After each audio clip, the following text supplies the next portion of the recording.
Today we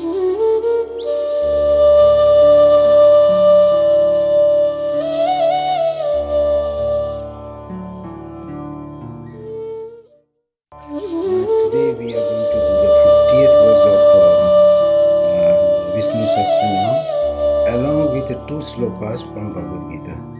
They are related very much with the names we are going to learn.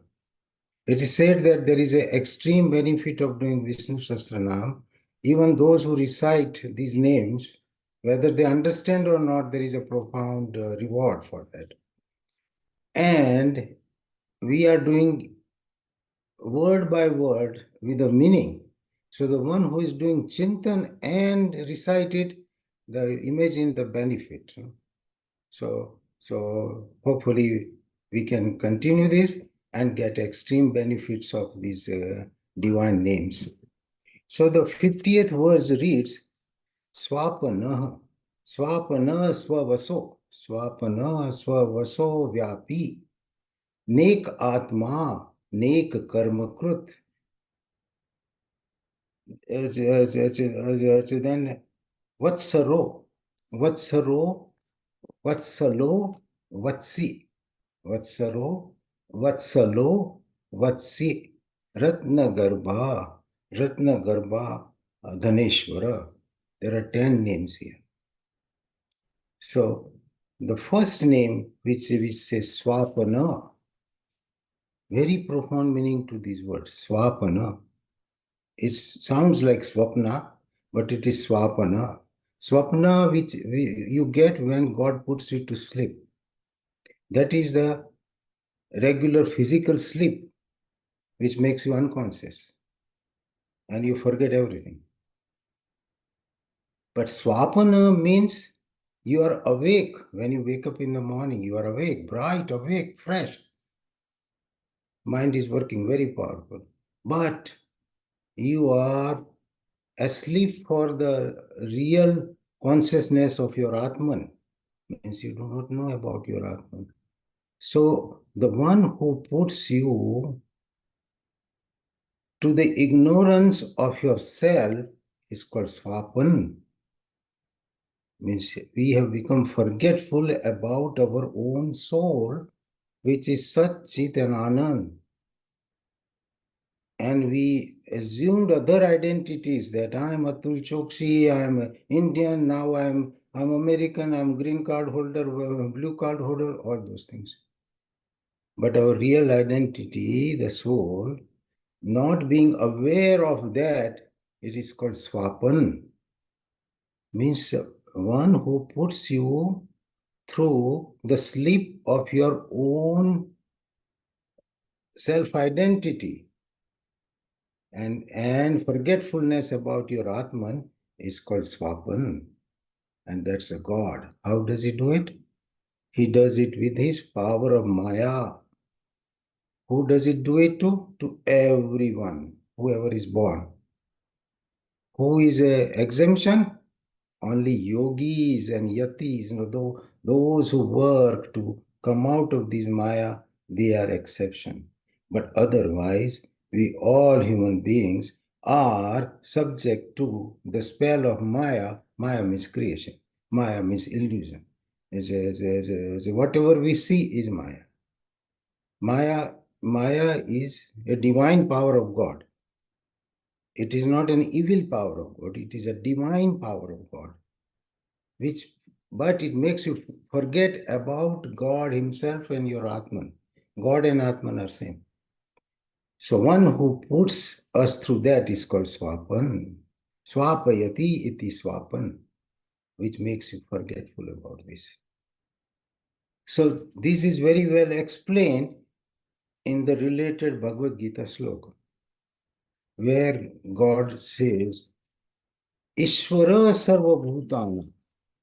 Ishvara sarva. I sent the whole the attachment. So Ishvara, it is 1861 or something. So Ishvara sarva bhutanam hriday arjun tishtati brahmayan sarva bhutani yantra rudhani maya. Very profound sloka, very profound. comes in the last chapter. Last chapter slokas, last 10, 15 slokas are very powerful. So here God says, God gives his address. If you want to go and meet somebody in Bombay, you need an address. You can't get down on the airport and say, I want to see such and such person. No, you will never find. So God gives here his own address. So Ishvara means creator. Ishvara, Sarva Bhutanam means for to all beings. Sarva Bhutanam means to all beings, not only human beings, all beings. Ishvara Sarva Bhutanam Hridaye Arjuna Tishtati. He tells Arjuna, he is explaining. We can replace Arjuna's name with my name or Manish Bhai or whoever wants to be. God is addressing to that. So, Ishvara Sarva Bhutanam Hridaye. He gave a location. I am in your heart. Ishvara Sarva Bhutanam Hridaye Arjuna Tishtati. I am seated there. Period. Brahmayan Sarva Bhutani. Brahmayan means wandering, spinning. Brahmayan Sarva Bhutani, all beings. Sarva Bhutani. Yantra Rudhani Mayaya. Yantra means machine. Arud means mounted. Arud means no, mounted. Yantra Arud means Yantra Rudhani Mayaya. Mayaya means made up of Maya. A machine, a spinning wheel that I have put, Arjuna, all beings are mounted on in that wheel. Depending upon their karma, I have selected. It is like going to Seven Flag. Spinning wheel, big. Everybody goes for fun. And each seat, they strap you and you go in the spinning wheel. Similarly, this universe, God has put all of us on a spinning wheel. Depending upon our karmas. What wheel we got? Depending upon our past karmas. So God says that I am residing in every being. I am the one who has put you in where you are. I have made, your body is made by me. Your mind is made by me. Your gunas are made by me. So God is real, Brahman. Atman is real. Everything else is anatman, means prakriti. Mayam tu prakritim vidyayat. Know that Maya is prakriti. Means whatever, when we open our eyes and see, that is all prakriti. And that is all is Maya. Simple. Mayam tu prakritim vidyat. Mainam tu Maheshwara. Upanishadas. So Mainam means a boss. The boss of Maya is me. Mayam tu, you understand, Arjuna? Mayam tu prakritim, whatever you see. Prakritim vidyat means you know. Mayam tu prakritim vidyat. Mainam means the boss of Maya. Mainam tu Maheshwara. So God says what is happening. Means, Arjuna, whether you obey my instruction or you decide not to obey, but you are dependent on me. You are not independent entity. You are not independent body. Your body is mine. I have rented you and you are residing there. I can take it anytime. I can make you evacuate anytime. And you will have to leave it anyway when the lease is over. So I have given you the body. Body is made by my prakriti, consisting of three gunas, sattva, rajas, tama. Sattva, rajas, tama is in the prakriti outside. Sattva, rajas, tama is prakriti within. My body is the instrument. Atman is the traveler. So here God says that Ishvara sarvabhutanam hridaye arjun tishtati brahmayan sarvabhutani yantra rudhani maya. So we think that we are independent. No, who needs God? No, I'm a Columbia graduate with 3 masters. I get a job and I'm happy. What God has to do with it? That is the ego talking to this individual. But once they know the truth, they will calm down. So what do you do? So the God says that I have given you only 2 choices. Either you follow your gunas of Prakriti or you follow my instruction, means which is written in scriptures, and what I'm telling you, you follow that, or you follow the instructions or the guidance you get from your own intellect and mind, which is also mine, made up of my material. These are only 2 choices. And he says you are better off following the scriptures and my instruction. So God immediately gives you the next sloka. See, the sequence of slokas, that it took years before I understood the greatness of sequencing. No? So then he says after this sloka, as a Tam eva sharanam gaccha. That's the next sloka of Bhagavad Gita. Tam eva sharanam gaccha. Each sloka has 4 quarters. Like Tameva sharanam gaccha, 1 quarter.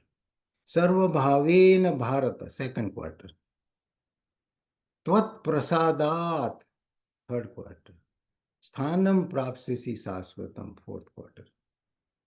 So each sloka has 4 quarters. And these fingers on their own, they are very weak, cannot fight with anything. Bend and breaks. But the moment you make the fist, and the thumb is God. The moment you make the fist, you get extreme power. So thumb is God. Slokas are 4 fingers. So the first sloka, Iswara sarva bhutanam, Hriday Arjun tishtati, Brahmayan sarva bhutani, Yantra rudhani maya. 4 quarters.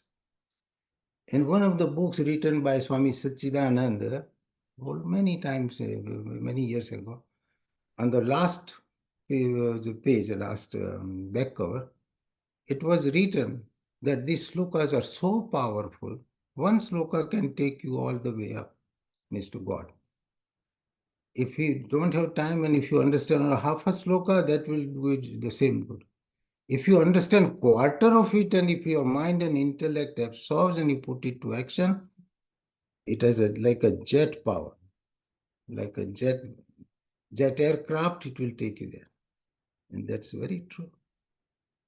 So each quarter has a profound meaning. So tameva sharanam gaccha. In 2nd verse, God gives the instruction. Tam eva. Tam means to him. Tam eva, only him. To him. Tam eva sharanam gaccha. Go take refuge in that God and that divinity. Tam eva sharanam gaccha. How? Sarva bhavena bharata. By all your being, with your body, mind, intellect, Ichha Sakti, Kriya Sakti, everything. Tam eva, tam means that God. Here he says tam eva. Before he said, come to my shelter. Now Arjuna and Krishna, they were working together. So it is suddenly very hard for Arjuna to understand that divine universal boss is sitting next to him. So now he says, Tameva, go to his shelter. Tameva sharanam gaccha sarva bhavena bharata. What will happen? Tvat prasadat, with his grace. Tvat prasadat, param santi, param santi. Sthanam prapsasi sahasvatam, you will reach to the eternal abode. If you take Sharanagati, that's why we did Sharanagati.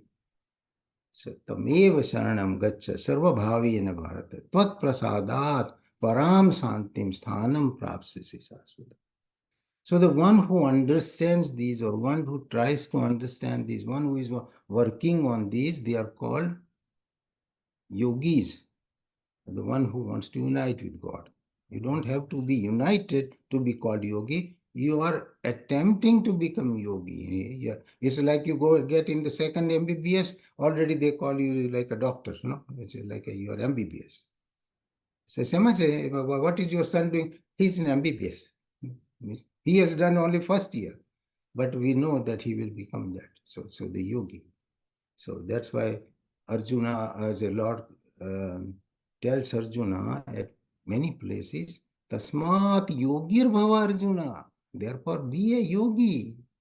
He didn't say Tasmat sukhi bhava Arjuna, Tasmat gnani bhava Arjuna, Tasmat pandit bhava Arjuna. He didn't say anything. Tasmat yogir bhava Arjuna. Each word is so profound. Means yogi means one who is trying to unite, one who is trying to understand. And those that are trying to do this, they are exempted from this Maya covering. So Swapanna, the first word Swapanna of Vishnu Sastra does not touch the one who is trying to be yogi or who is on this path. He is exempt. Otherwise, everyone is subject to that, and they are going to spin, thinking that they are in charge, and they are setting up Dunkin' Donuts, and they are making pharmacy chains, and they are millionaires, and they are smart, and all those things will happen on that spinning wheel. So that is what God says, Swapanna. So if we want to come out of that sleep of ignorance, then only way of treatment of ignorance is knowledge. There is no other way. And that knowledge brings the grace of God, and through grace of God, this thing happens. So, Swapanna, very, very beautiful. I enjoyed that Swapanna. Swapayati iti Swapanna. So that is Maya. And now we understand Maya. So the whole creation is Maya. The scientists are working on this creation. We are trying to understand what is light and how fast light goes and how the light travels and where it bends and whatnot. What is physics? We try to understand physics. We try to understand chemistry. Means we are trying to understand creation. Yogi is trying to understand creator. And the benefits are enormously different and with a different quality of rewards. If you are trying to become a doctor, you will become doctor. You will know the medicine, but you will not know so many other things. You are zero in computer science, you are zero in arts, you are zero in archery, you are zero in mechanics, you are zero in zero. Your car breaks down, you have to call somebody. Means you only get this much of knowledge of this section of our being. But the knower of creator knows everything, because he doesn't have to know other things. That seventh chapter starts with that. So I don't want to take you again through all the slokas, but the God says that knowing this, now getting this knowledge, nothing else needs to be known. So that is the knowledge about the creator. Of course, we value the scientists. I'm a man of science. I worked on millimeter to millimeter on everybody's heart for 40 years. So I'm considered purely a science product, But fortunately, I got a Gita product also, no? So I'm a beneficiary. so I can put two things together very comfortably for myself. So this creation, what we see, the scientists, the physicists are close to God now, exactly. That now they understand that this creation didn't come from out of blue. Nothing comes out of blue, We have to be logical, If there is a bomb here and a big bang, nothing will be created. Whatever is created will be demolished. So to think that some creation came out from Big Bang is illogical. No? I don't know the detailed explanation of those, but anyway, it doesn't make sense to me. So I don't want to waste time. We have very limited time. So the working physicist and the scientists, they work on the atom, then they work on subatomic. Oh, like we talked before, you crush sugar, crush, sugar will disappear. What will remain? It will be sweetness. Similarly, you crush whatever particle you want to take to the last drop, it will turn into electrons, protons, and everything is protons. It's loaded with that. That is, whole universe is studded with that. So, our scientists, we don't know, I didn't know. This was found out by our scientists. I put his picture in the handout. Satyendranath Bose, who was born in 1894 and died in 1974 or something, at the age of 80. He was contemporary of Einstein. He was a student of Einstein. He worked with Einstein. Einstein was his mentor. So Bose-Einstein theory, Bose-Einstein equation, Bose-Einstein calculator. He did tremendous work. He didn't get Nobel Prize, but he is the one who found out this most minute particle. Most minute, so minute that you can't understand. We can't understand. And it is very minute as well as very transient. It comes and disappears. That's called consciousness, essentially. So that particle was invented by Bose, Satyendranath Bose of Calcutta. That's why it's called boson particle. A Higgs boson particle. Peter Higgs got a Nobel Prize in 2013 for working on boson particle. And he further worked and he created a Higgs field. And one of the scientists wanted to write a book on these particles, and they could not understand. So initial title he gave was "Goddamn Particle." So the publisher says, no, it doesn't make sense. Say it God's particle. That's why it's called God's particle. That's where the consciousness, which our yogis explained years and years ago, and the people who pursue the spiritual path can understand and realize that is now scientifically proven to up to this stage. That particle, the boson particle, lasts for how long, It lasts for 1.6 times 10 minus 22, means billionth second. That is boson particle. So that's God. So that's why they call God particle. Okay, so I was very happy that it is he didn't get Nobel Prize. And I understand that 10 deserving candidate out of 10, only one gets Nobel Prize. But Nobel Prize has no meaning any day nowadays. Some people get Nobel Prize for doing nothing. Before giving a speech on peace, they get a peace prize, Nobel Prize. So that has lost its luster. It's better to be remembered for eternity by boson particle. So our Bose is immortal now. So that is it. By the way.